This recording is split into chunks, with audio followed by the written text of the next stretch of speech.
देश का सबसे बड़ा रियल एस्टेट डील शायद कुछ ही दिनों में हो जाएगा। क्या है ये रियल एस्टेट डील और कितने करोड़ों का होने वाला है, ये सब कुछ हम आपको बताएंगे। जुड़े रहिए हमारे साथ इस वीडियो के अंत तक।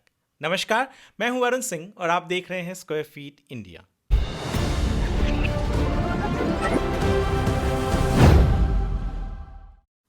पिछले 20 सालों से रियल एस्टेट कवर कर रहा हूं और इस रियल एस्टेट की जर्नी में एक पत्रकार की हैसियत से कई उतार चढ़ाव देखे, कई बड़े बड़े नाम को डूबते हुए देखा है, कई नामों को जो कुछ नहीं थे उनको बड़ा बनते हुए देखा है।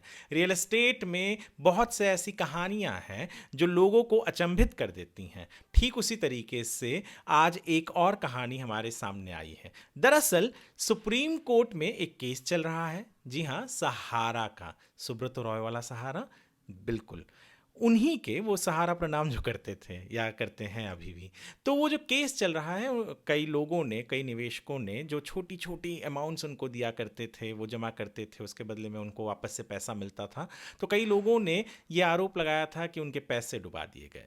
तो वो केस चल रहा है और सेबी इन्वॉल्व्ड है, उसमें अन्य बहुत सारे मिनिस्ट्रीज इन्वॉल्व्ड हैं और बहुत सारे स्टेट्स भी इन्वॉल्व्ड हैं। तो अब सहारा के ही प्रॉपर्टी को लेकर एक खबर आई है। खबर क्या है? दरअसल सुप्रीम कोर्ट में जो केस चल रहा है, कुछ 2 दिन पहले वहां पर कपिल सिब्बल जो सहारा को रिप्रेजेंट करते हैं सुप्रीम कोर्ट में, उन्होंने बताया कि अडानी और सहारा के बीच में एक समझौता हुआ है, जहां पर अडानी ग्रुप यानी गौतम अडानी के जो अडानी ग्रुप है, वो उनके 88, अप्रॉक्सीमेटली 88, ये नंबर या आंकड़ा और भी बढ़ सकता है, 88 प्रॉपर्टीज खरीदने वाली है।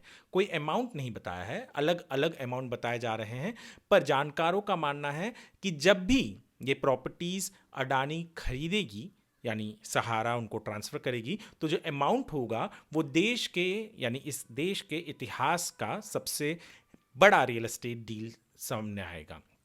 दरअसल सुप्रीम कोर्ट में जो सरकारी वकील हैं, उन्होंने कहा कि ये जो डील हो रही है इसके बारे में प्रॉपर इन्वेस्टिगेशन होना चाहिए। और सुप्रीम कोर्ट की जो बेंच, जिसमें चीफ जस्टिस गवई हैं और भी अन्य जजेस हैं, इन्होंने सरकार की इस बात को मान लिया और 3 हफ्ते का समय भी दिया है।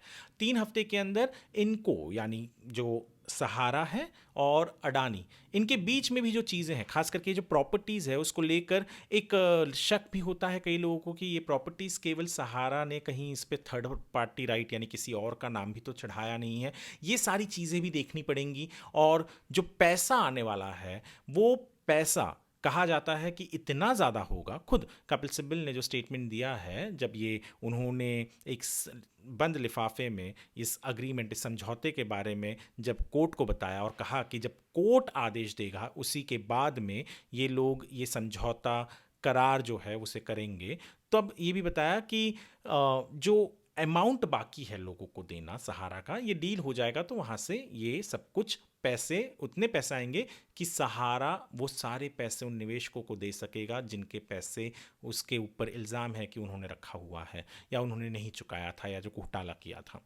तो ये अगर डील हो जाता है, जो हमें नवंबर में पता चलेगा कि ये डील हो रहा है या नहीं हो रहा है, मोस्टली तो हो ही जाएगा। सुप्रीम कोर्ट भी चाहेगी कि लोगों के पैसे जो फंसे हुए हैं वो किसी तरीके से निकले। अगर अडानी समूह आके वो खरीद रहा है प्रॉपर्टी, जिसके अंदर हमारे मुंबई का सहारा स्टार होटल भी होगा और भी बहुत सारे हैं, हमारे मुंबई के ही नज़दीक अम्बी वैली जो है, ऐसे बहुत सारे बड़ी बड़ी प्रॉपर्टीज़ हैं जो इसमें इन्वॉल्व होंगे इस डील के अंदर। तो आप ही समझ सकते हैं कि इतनी बड़ी प्रॉपर्टी है तो आंकड़ा कितना बड़ा हो सकता है। हालांकि अभी तक उसके ऊपर कोई वैल्यूएशन नहीं आया है, पर कहा जा रहा है कि जब भी ये डील साइन होगा, ये रियल एस्टेट के इतिहास का सबसे बड़ा रियल एस्टेट डील होगा। ये वीडियो स्क्वायर फीट इंडिया के लिए था। यदि आपको हमारा ये वीडियो पसंद आया हो तो हमारे चैनल को लाइक, सब्सक्राइब कीजिए और वीडियो को लाइक भी कीजिए और फॉरवर्ड भी कीजिए और शेयर भी कीजिए। धन्यवाद।